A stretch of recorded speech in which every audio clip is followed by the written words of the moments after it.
Mari kita sama-sama siapkan hati kita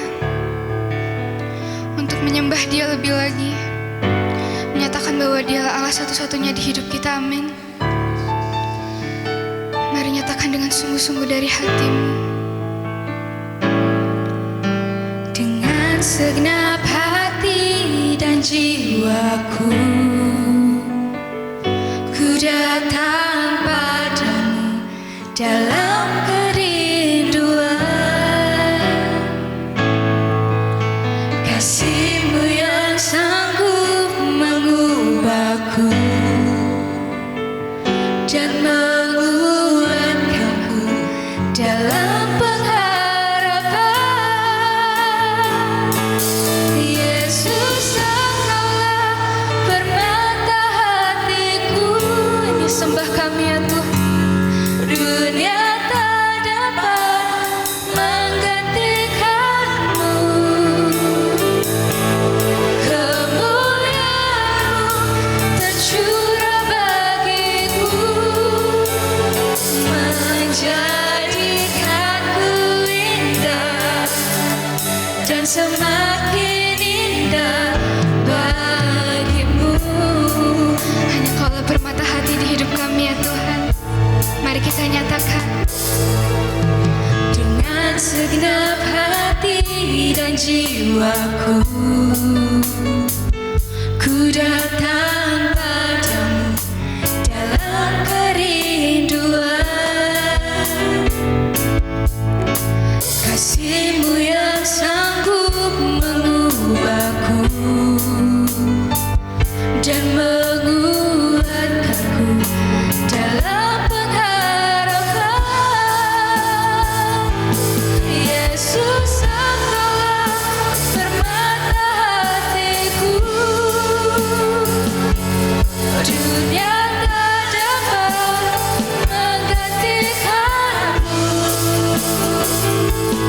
Kemuliaan-Mu tercurah bagiku, menjadikanku indah dan semakin indah bagi-Mu. Mari nyatakan. Yesus, Engkaulah permata hatiku. Ini sembah kami ya Tuhan. Tak dapat menggantikan-Mu. Kami percaya Engkau. Kemuliaan-Mu tercurah bagiku, menjadikanku indah dan semakin indah. Bapak dan Ibu dipersilakan untuk bangkit berdiri. Yesus, Engkaulah permata hatiku.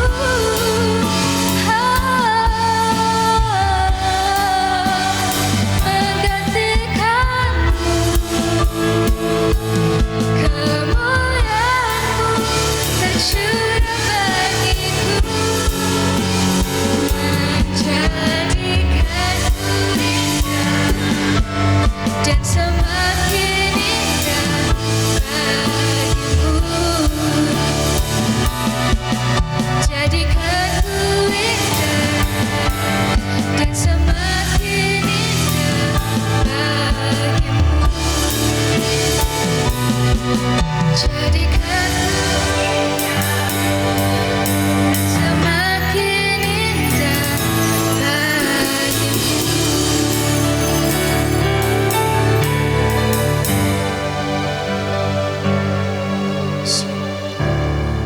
Kita berdoa. Kami percaya Engkau sudah di tengah-tengah kami Tuhan. Biarlah kuasa-Mu yang akan menyertai kami dan membantu kami untuk mengerti isi hati firman Allah. Terima kasih Bapa, kami siap terima nasihat Tuhan dalam nama Yesus. Haleluya. Amin. Silakan duduk saudara. Shalom Bapak Ibu. Baik, kita akan belajar firman Tuhan. Mari buka bersama dengan saya Yohanes pasal 13 ayat 34 sampai ayat 35. Yohanes pasal 13 ayat 34 sampai 35. Kita akan belajar, ada satu isi hati Tuhan di sini untuk kita perhatikan baik-baik.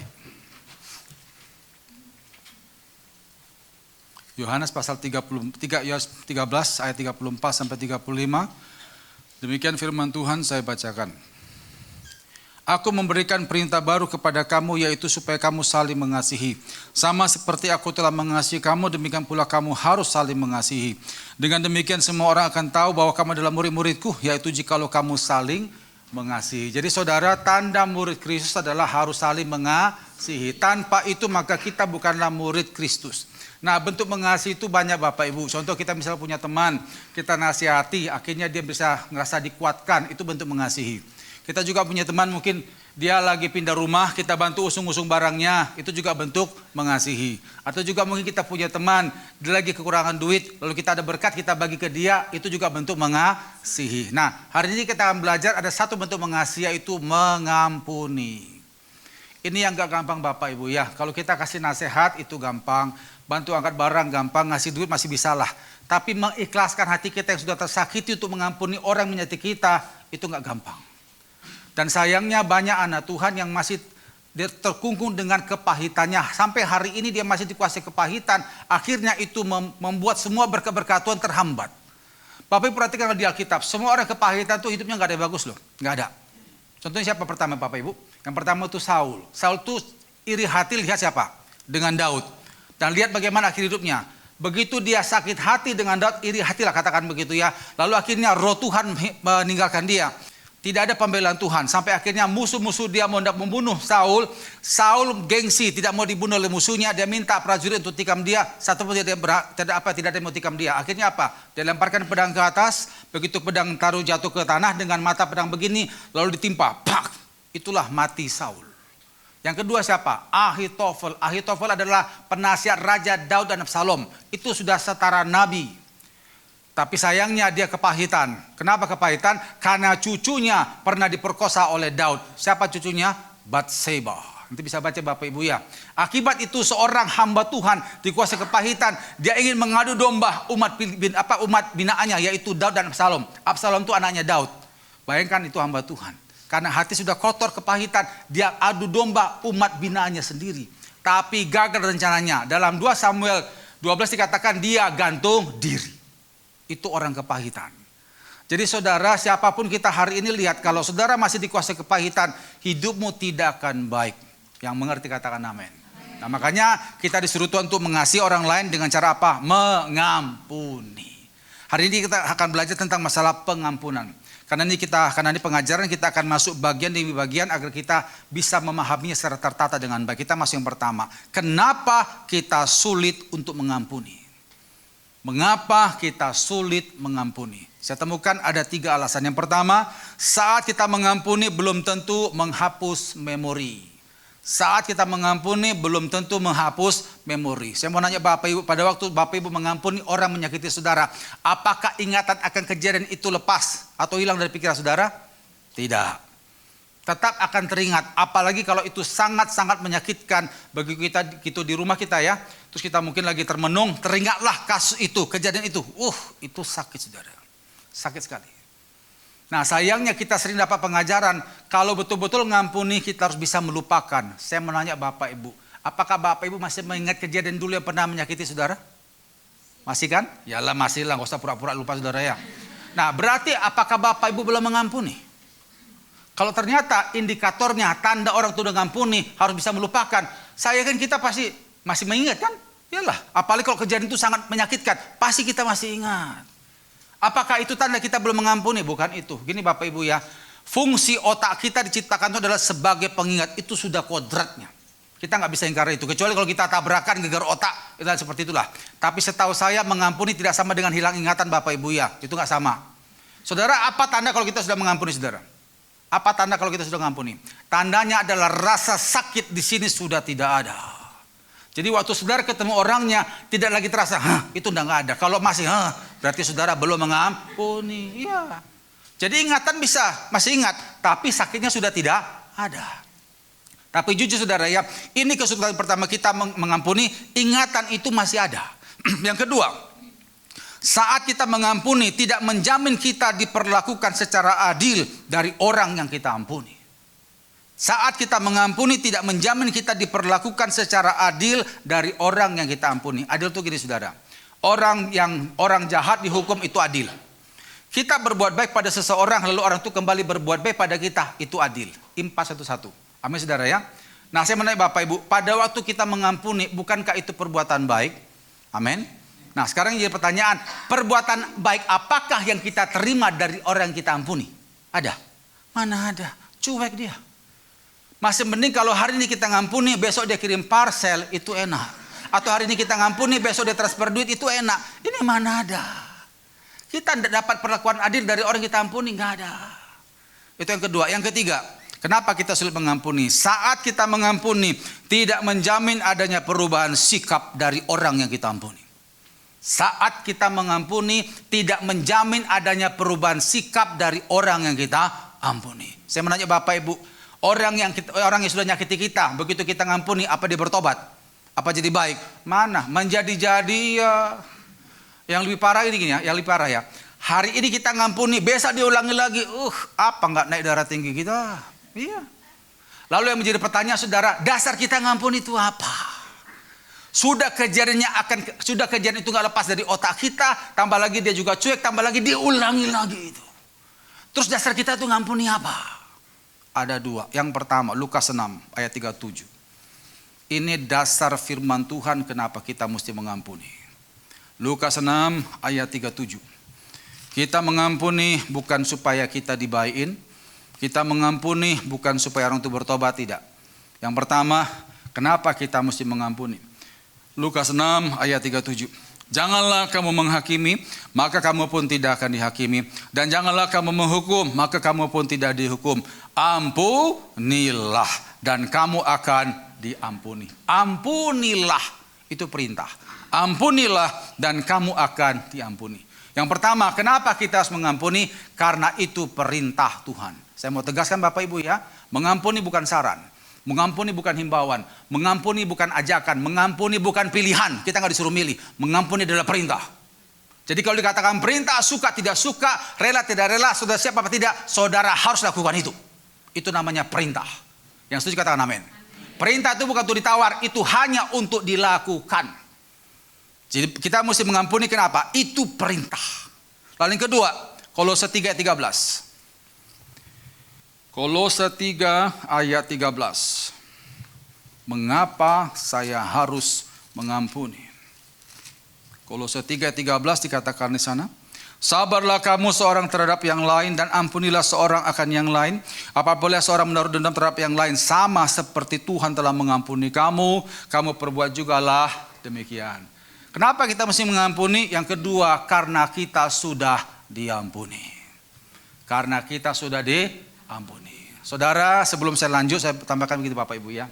Khotbah pengajaran tentang pengampunan hanya akan bisa diterima oleh mereka yang punya penyangkalan diri yang tinggi. Sekali lagi, pengajaran tentang pengampunan hanya akan bisa diterima oleh mereka yang punya penyangkalan diri yang tinggi. Tanpa itu tidak bisa.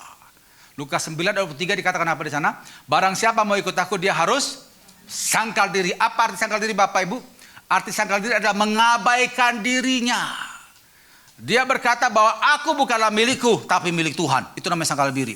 Kalau kita mengaku kita milik Tuhan, maka apa kata sang pemilik hidup? Udah nurutlah.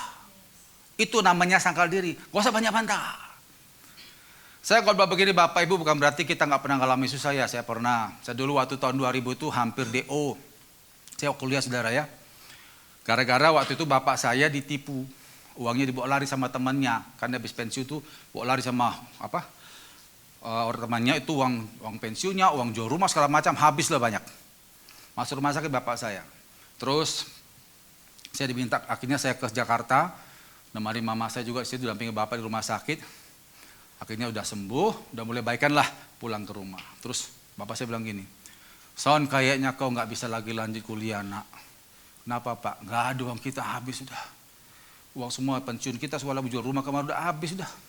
Gak apa-apa lah Pak, yang penting Bapak sembuh, saya bilang gitu. Udah baikan udah. Iya, yang penting Bapak udah sembuh lah. Cuma gini Son, ini Bapak udah usahakan hubungi keluarga-keluarga kita yang angkatan segala macam, kayaknya nggak bisa minta tolong. Bapak sudah upayakan kayaknya kita mesti kerjasama dengan preman, mafia.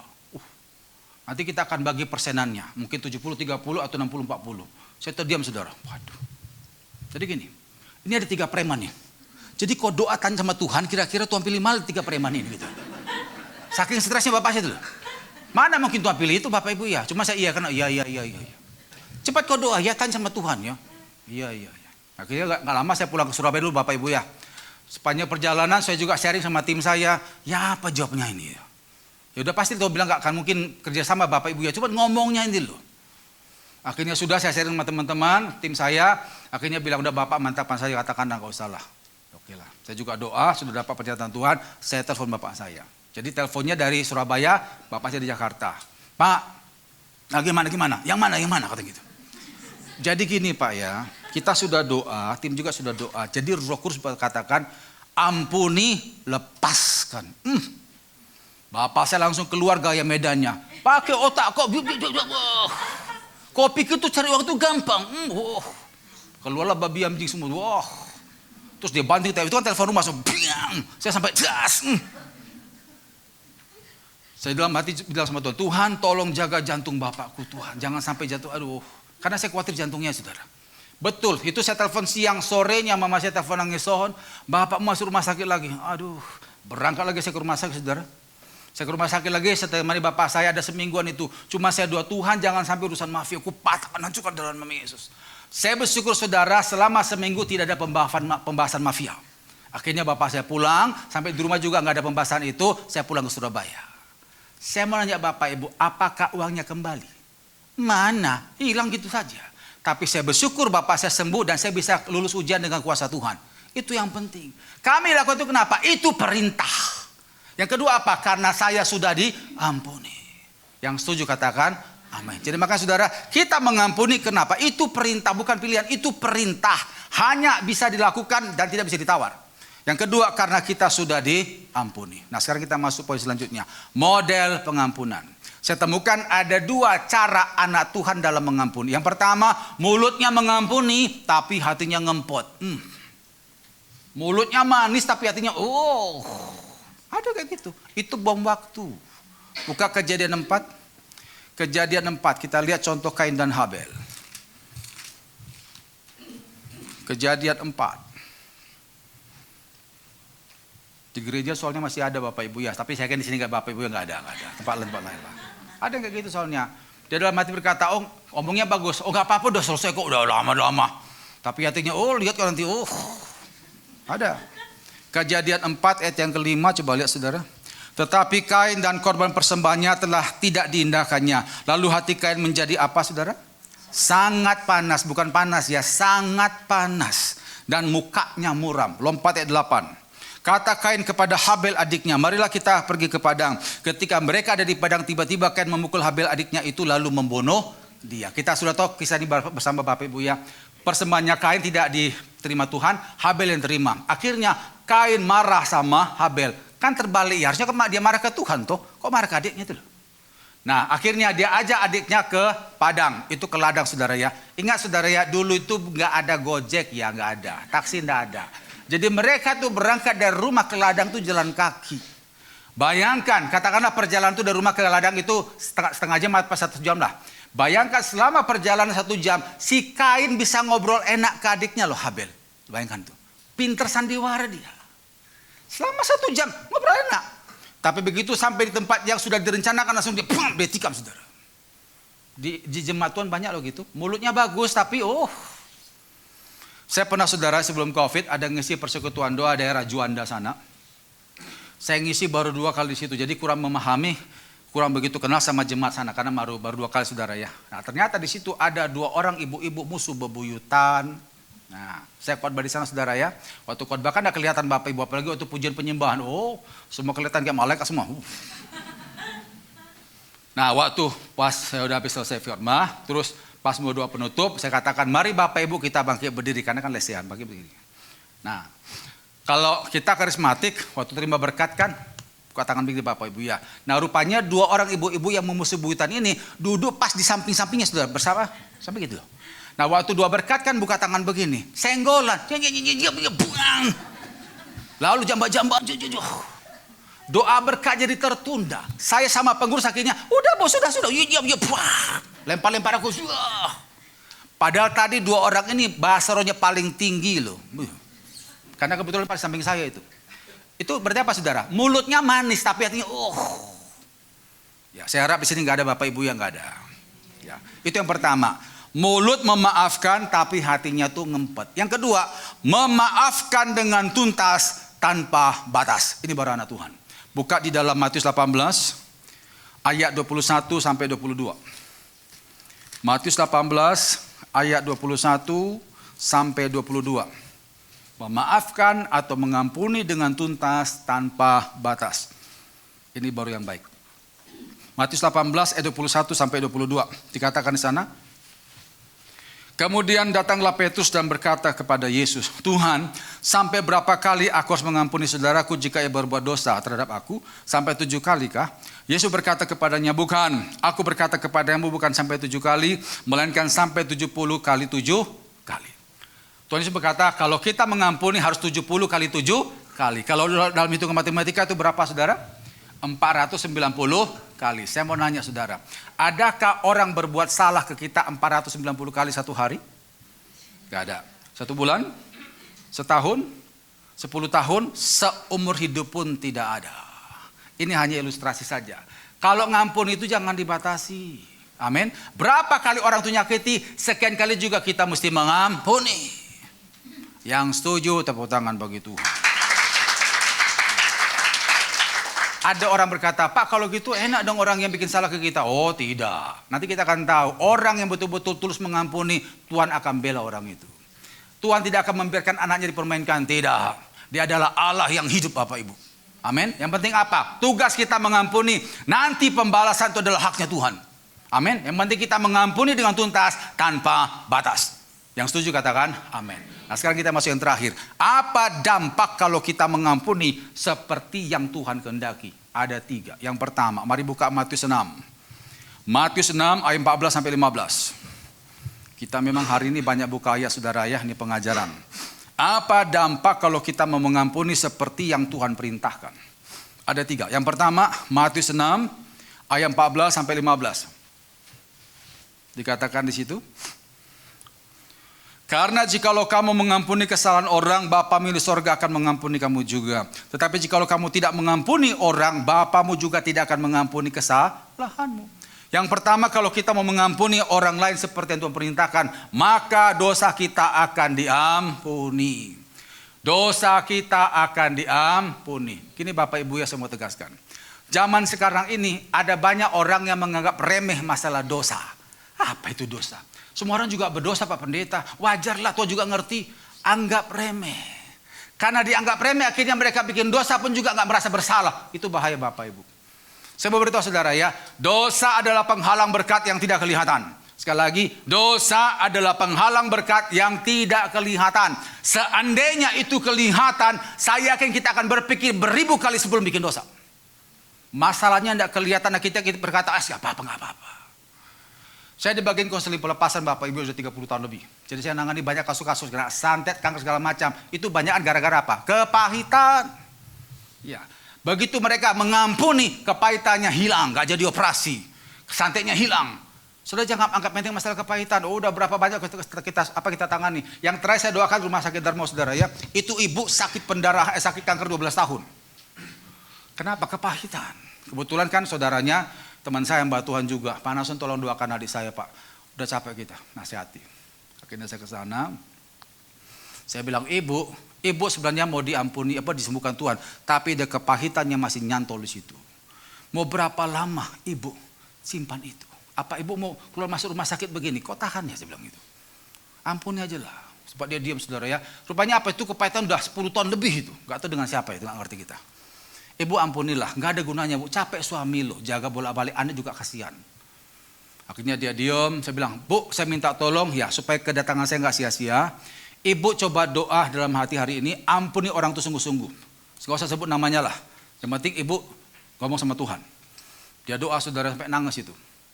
Doa udah gitu, akhirnya saya tuntun dia doa untuk ngampuni orang itu juga. Saya bilang, Tuhan kau jamah orang ini, dia sudah ngampuni, engkau yang tahu hatinya Tuhan. Dalam nama Yesus, aku minta urapan api panas. Habis saya doakan saudara, 2 minggu kemudian saya ngisi di tempat kakaknya dia, ibu itu. Kakaknya beritahu, Pak terima kasih, adik saya sembuh total. Kenapa saudara? Ngampuni itu. Ya. Kalau masalah kanker segala macam itu udah biasa. Yang paling menyedihkan adalah kalau kami menghadapi mereka yang susah mati, itulah Bapak Ibu. Selama saya pelayanan yang susah mati itu sebabnya dua. Kalau nggak karena kuasa gelap, yang kedua kepahitan. Udah pasti itu. Kalau nggak karena kuasa gelap, yang kedua kepahitan. Udah pasti itu. Saya berapa kali nangani kasus yang susah mati, yang nggak meninggal 3 bulan, nggak meninggal 2 tahun, sampai dokter katakan harusnya udah mati nih orang. Ya, tapi kok nggak mati-mati? Iya.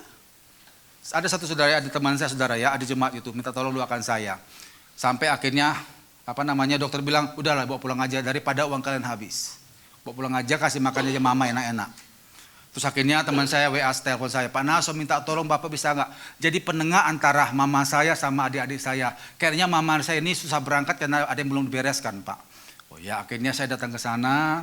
Saya ketemu sama anak-anak tante itu, ada sekitar 8 orang, mereka udah keluarga semua. Rupanya mereka masa lalunya pernah ada masalah dengan mamanya lah. Saya bilang Bapak Ibu, saya ngerti lah kita rumah tangga, keluarga pasti ada gesekan lah. Tapi jangan sampai seperti itu terus, kasihan mama. Ya, saya ajak mereka untuk ngampuni mama, mereka semula nolak. Saya bilang, Pak Bu maaf ya, seandainya mama ini sehat, beliau akan ke kaki kalian sujud minta maaf loh. Ini mama lagi koma loh. Tolonglah dimengerti, kasihan kokomu. Kokomu tangguh semua pengobatan, kali nggak peduli sama itu. Saya marahin Bapak Ibu. Kasihan kokomu itu. Udah berapa bulan di rumah sakit mamamu ini. Nah, akhirnya mereka satu persatu mau dengar omongan saya. Tolong Bapak Ibu ke kamar mama. Ngomong di telinga mama. Katakan mama, aku ngampuni mama. Ampuni aku ya mak. Ngomong. Udah. Akhirnya satu persatu datang ke kamar mamanya. Kan saya lihat dari kaca kamar saudara ya. Saya lihat gitu. Oh nangis saudara. Itu AI sekalipun dia koma. Dia kan bisa dengar. Gitu. Dia bisa dengar. Masalahnya dia nggak bisa ngomong. Seandainya A itu ngomong, pasti dia ngomong aku ngampuni, pastilah. Cuma tertahan aja nangis. Basah. Satu persatu datang. Wah, akhirnya setelah sudah selesai doa penutup, saya pulang. Saya pulang tuh jam 9 malam itu. Jam 6 pagi saya ditelepon, AI itu sudah berangkat. Ini Bapak Ibu saya mau nanya di sini. Ada yang kepingin sulit mati di sini? Ada? Ada yang kepingin sulit mati ya? Kalau nggak kepingin ngampuni Bapak Ibu ngampuni. Kasihan keluarga yang nunggu, kasihan. Apa salahnya mengampuni Bapak Ibu? Amin. Buka sebentar Yeremia 5. Yeremia 5 ayat 25. Jangan anggap enteng masalah dosa. Memang itu tidak kelihatan, tapi dia banyak menghambat berkat Tuhan atas saudara. Yeremia 5 ayat 25. Dikatakan di sana, kesalahanmu menghalangi semuanya ini, dan dosamu apa saudara? Menghambat yang baik daripadamu. Jangan anggap enteng masalah dosa. Orang luar nganggap enteng silakanlah. Kita ini anak-anak Tuhan Bapak Ibu, amin. Dituntut kekudusan. Tuhan paling gak suka dengan dosa. Makanya kalau Tuhan kita yang kita sembah gak suka dengan dosa, kita pun juga harus juga tidak suka dengan dosa. Yang setuju katakan amin. Karena dosa itu penghambat berkat. Jadi kalau kita mau mengampuni, maka yang pertama kita dapatkan dosa kita akan diampuni. Berkat Tuhan akan tercurah atas kita. Itu yang pertama. Yang kedua, mari buka Matius 5. Matius pasal 5 ayat 23 sampai 24. Matius pasal 5 ayat 23 sampai 24. Dikatakan di situ, sebab itu jika engkau mempersembahkan persembahanmu di atas mezbah dan engkau teringat akan sesuatu di dalam hati saudaramu terhadap engkau, tinggalkanlah persembahanmu di depan mezbah itu dan pergilah berdamai dahulu dengan saudaramu, lalu kembali untuk mempersembahkan persembahanmu itu. Yang kedua, kata firman Tuhan, kalau kita ibadah terus kita mau kasih persembahan atau mau lanjutkan ibadah, ada ganjalan di hati, bereskan dulu dengan orang itu. Supaya apa? Supaya persembahanmu, ibadahmu dikenan Tuhan. Yang kedua, kalau kita mau mengampuni seperti yang Tuhan perintahkan, maka ibadah kita, pelayanan kita, persembahan kita berkenan di hadapan Tuhan. Saya menanya Bapak Ibu, tujuan utama kita ibadah apa? Tujuan saudara datang ibadah apa? Okelah kita dengan firman Tuhan kita muji Tuhan. Tapi yang utama apa Bapak Ibu? Yang utama adalah kita dapatkan perkenanan Tuhan. Amin. Saudara, waktu tadi kita nyembah, Bapak Ibu merasakankah ada sesuatu yang supranatural turun di sini? Itu urapan Allah. Saya aja tadi yang duduk aja, memang saya kurang saya Bapak Ibu, makanya saya duduk Bapak Ibu. Itu urapan ada loh. Urapan itu nggak kelihatan, tapi akan hinggap kepada mereka yang hatinya bersih. Saudara, kau hatinya bersih, engkau pulang mengalami urapan Tuhan, apapun yang kau kerjakan di luar sana, Tuhan buat berhasil, itu pasti. Tapi yang kosongan karena hatimu ada hal yang tidak baik di sini, engkau pulang tidak dapat apa-apa. Iya. Padahal saudara tahu ya, pujiannya sama, WL-nya sama, doanya sama, khotbahnya sama, doa berkat lo sama, coba. Tapi kenapa ada yang pulang diberkati apa tidak? Nanti lihat Bapak Ibu ya, begitu nanti kita pulang, jemaat akan terbagi dua. Ada yang diberkati, ada yang gitu-gitu aja gak ada perubahan. Ada. Padahal saya katakan tadi kan, doa berkatnya sama, pujian sama. Yang membedakan apa? Yang membedakan adalah kebersihan hati saudara. Buka Matius 5. Matius 5 ayat 8. Tuhan tidak akan pernah membeda-bedakan umatnya. Yang membedakan apalah? Kita dan ketaatan kita. Itu yang membedakan. Matius 5 ayat 8. Tuhan tidak akan bekerja di luar firman-Nya. Maka pastikan kita hidup sesuai firman Tuhan Bapak Ibu. Kalau sudah hidup sesuai firman Tuhan, Tuhan gampang berkati saudara. Matius 5 ayat 8, perhatikan saudara. Berbagailah orang yang, apa saudara? Suci hatinya, karena mereka akan melihat Allah. Melihat Allah itu bukan berarti melihat Tuhan secara visual Bapak Ibu ya. Melihat Allah maksudnya apa? Ngalami kuasa Tuhan.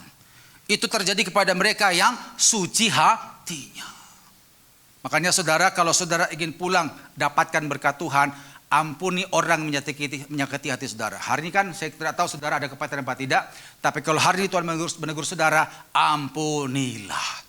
Supaya urapan Tuhan turun atas saudara, engkau pulang tidak sendirian, engkau mengalami berkat dan kuasa Tuhan. Yang setuju katakan, amin.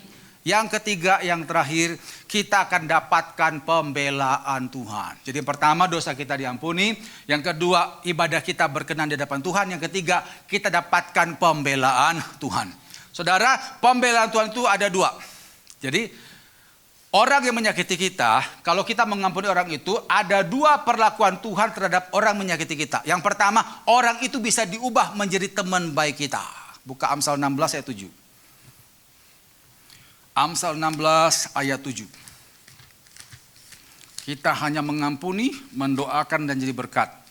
Maka orang yang menyakiti kita, ada dua hal yang akan Tuhan akan buat pada hidupnya, pada hidup mereka. Yang pertama, Tuhan akan bisa ubah orang itu menjadi teman baik. Bisa. Amsal 16 ayat 7.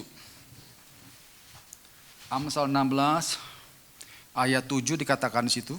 Jikalau Tuhan berkenan kepada jalan seseorang, maka musuh orang itu pun, apa saudara? Didamaikannya dengan dia. Kita ngampuni orang itu bisa diubah jadi teman baik, bisa. Ayat ini pernah saya sama istri saya ngalami Bapak Ibu ya. Ini kejadian sudah lama. Kami tinggal di Surabaya itu di Kebraun. Kebetulan istri saya ini ada buka usaha salon di sana. Kalau saudara masuk ke Kebraun itu ada Grismat, itu pertokoan Bapak Ibu ya. Itu ada salah satu salon di situ. Nah, berapa tahun yang lalu kami dapat tetangga baru. Kebetulan pas di depannya ruko kami. Orang ini agak arogan saudara ya. Agak arogan, agak sombong. Jadi tetangga-tetangga yang ruko-ruko itu pada nggak suka lihat orang ini.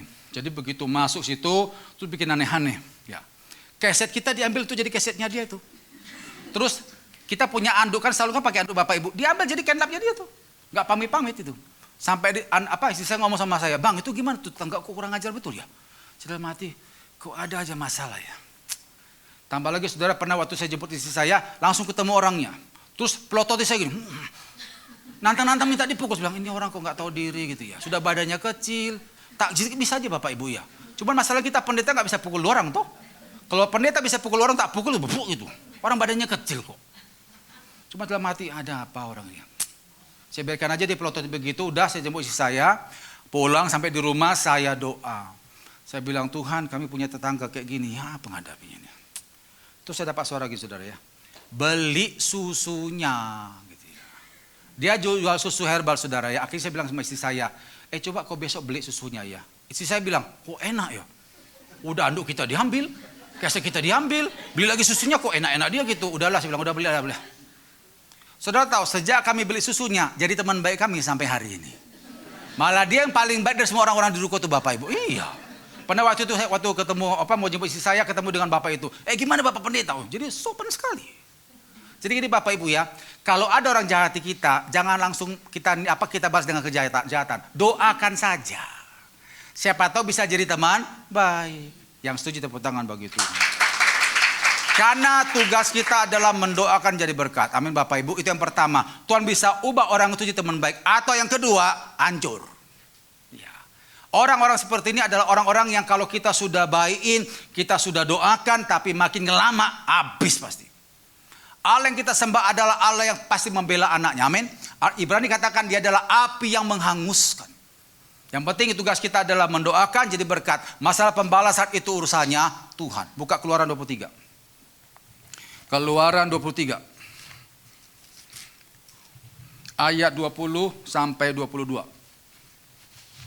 Keluaran 23 ayat 20 sampai 22 dikatakan di sana, sesungguhnya aku mengutus seorang malaikat berjalan di depanmu untuk melindungi engkau di jalan dan untuk membawa engkau ke tempat yang telah kusediakan. Jagalah dirimu di hadapannya dan dengarkanlah perkataannya. Janganlah engkau mendurhaka kepadanya sebab pelanggaranmu tidak akan diampuninya. Sebab namaku ada di dalam dia. Tetapi jika engkau sungguh-sungguh mendengar perkataannya dan melakukan segala yang kufirmankan, maka aku akan memusuhi musuhmu dan melawan lawanmu. Kalau engkau melakukan semua yang kufirmankan, maka musuhmu musuhku, lawanmu lawanku. Itu firman Tuhan. Amin. Iya. Jadi Bapak Ibu, kalau kita mengampuni, bagi orang lain berkata, kok enak? Tidak. Tuhan pasti akan bela kita. Amin Bapak Ibu. Ya, kesaksian terakhir. Saya pernah pelayanan ke daerah Jombang. Sudah berapa kali ngisi di sana, itu masuk desa lagi Bapak Ibu ya. Akhirnya Bapak Ibu Gembala sharing ke saya. Pak Nason, kita mau sharing dikit. Kami bersyukur Pak, Tuhan pakai kami di kampung ini bisa jadi berkat. Akhirnya orang kampung sini juga banyak terima Tuhan. Tapi dulunya Pak, aduh, perlawanan itu luar biasa. Kita masih pos PI, jemaat masih belum sampai 10. Kita kalau ibadah Pak, itu nanti ada orang-orang ya naik sepeda motor, anak-anak muda terus masuk gas gini, asapnya masuk gereja. Belum lagi Pak yang paling menyedihkan, kami tiap pagi mesti membersihkan pintu gereja karena dilumuri dengan kotoran manusia. Bayangkan saudara ya, maaf, hewan saja enggak kayak gitu kalau BAB. Ini manusia, kok BAB taruh di pintu rumah Tuhan tuh loh coba. Sampai Bapak Ibu Gembala sama jemaat itu bersihkan tuh air mata, kok ada orang kayak gitu. Ya, tambah lagi Pak satu, tetangga ini loh, ditunjukkan tetangga sebelah kanannya. Ini loh Pak, kalau kami ibadah tuh dia pukul-pukul tuh tembok. Saya nggak yakin pakai tangan karena tembok ini tebal. Pasti kalau nggak pakai palu atau kayu dia sudah. Akhirnya ganggu ibadah. Saya tanya pada Bapak Ibu itu. Bapak Ibu terus bagaimana responnya menghadapi itu semua? Kita sudah lapor polisi Pak, tapi kan polisi juga terbatas. Ya. Paling datang sekali 2 kali, habis itu nggak datang lagi, diulangi lagi mereka itu. Terus akhirnya bagaimana Bapak Ibu? Akhirnya ya kami tetap tidak akan lakukan kejahatan lah. Kita memang diajar tidak seperti itu. Kami bakti sosial juga tetap lakukan. Tapi Pak, saya sama jemaat sepakat doa puasa keliling kampung, menyerahkan kampung dalam tangan Tuhan. Itu dia. Jadi mereka tetap sepakat doa puasa keliling kampung. Mereka kelilingi 1 hari, 1 kali sampai seminggu. Habis itu yang ganggu gereja mati saudara. 1 persatu mati. Yang pukul gereja sampai itu langsung stroke lumpuh saudara. Tapi kita bukan doanya jahat Bapak Ibu ya.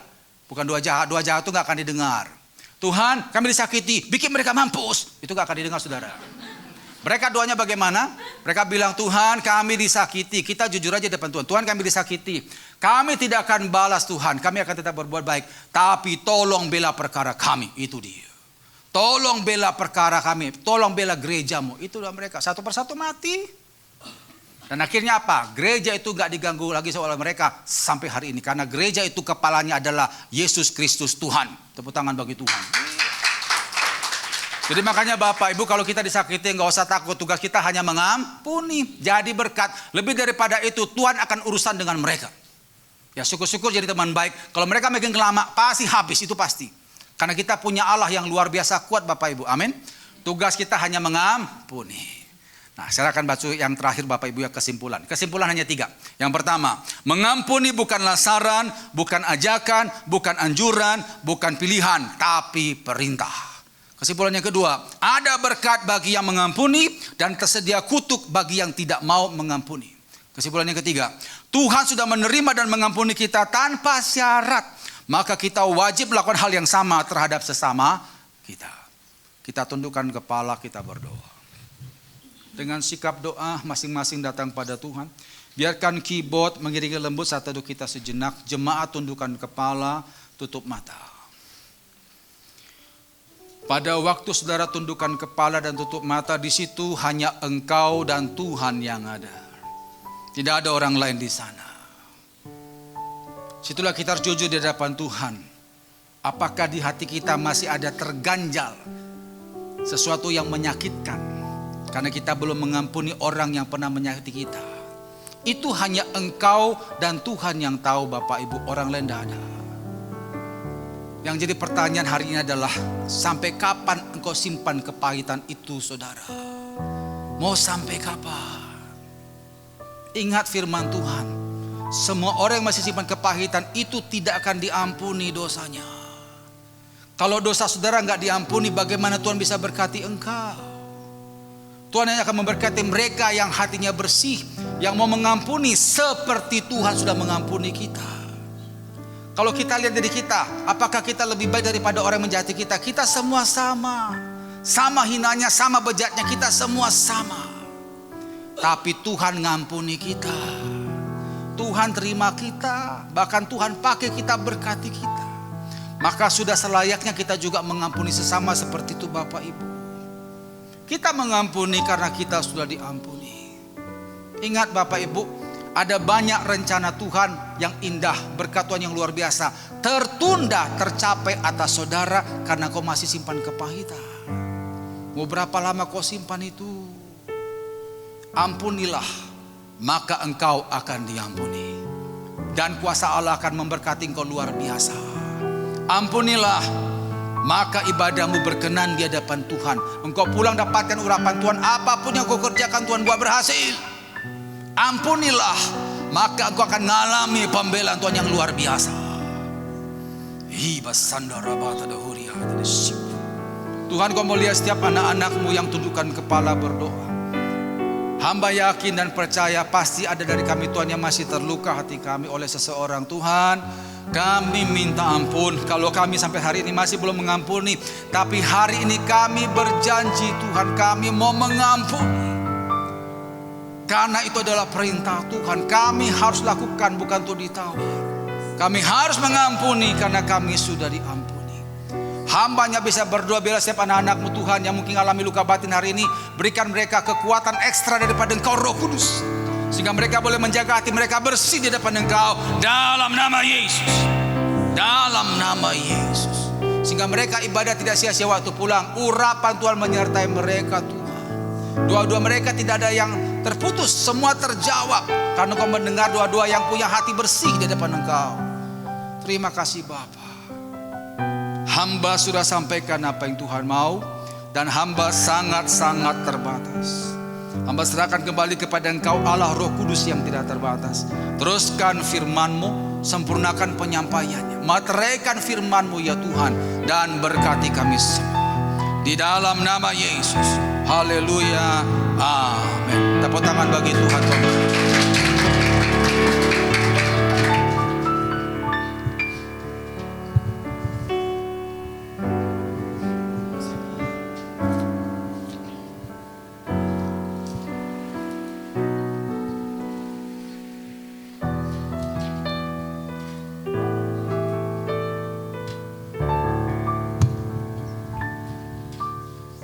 Shalom.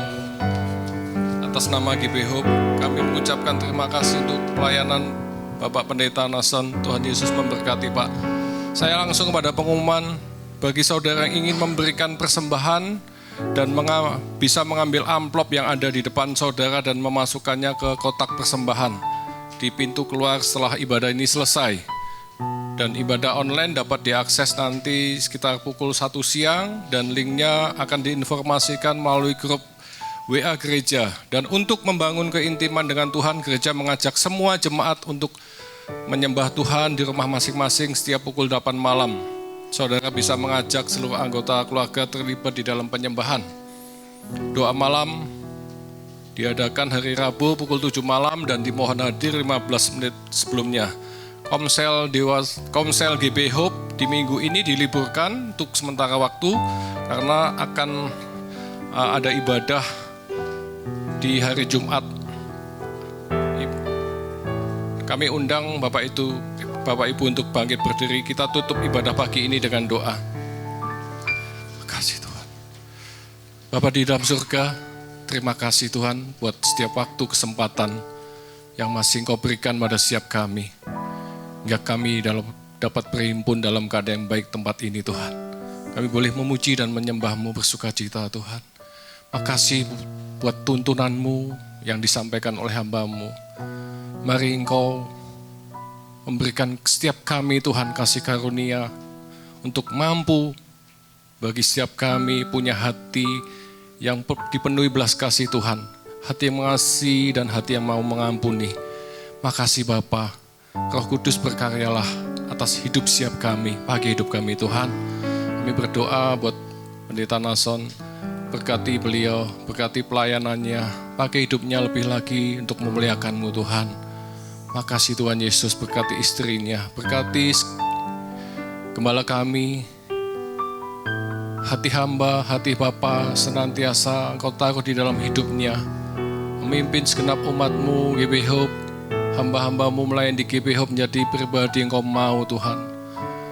Makasih Tuhan Yesus, berkati istri serta anak-anaknya, berkati seluruh umat-Mu GB Hope, hamba-hamba-Mu yang melayani di GB Hope. Pakai hidup kami Tuhan menjadi alat-Mu Tuhan, menjadi saluran kasih Tuhan, saluran berkat Tuhan.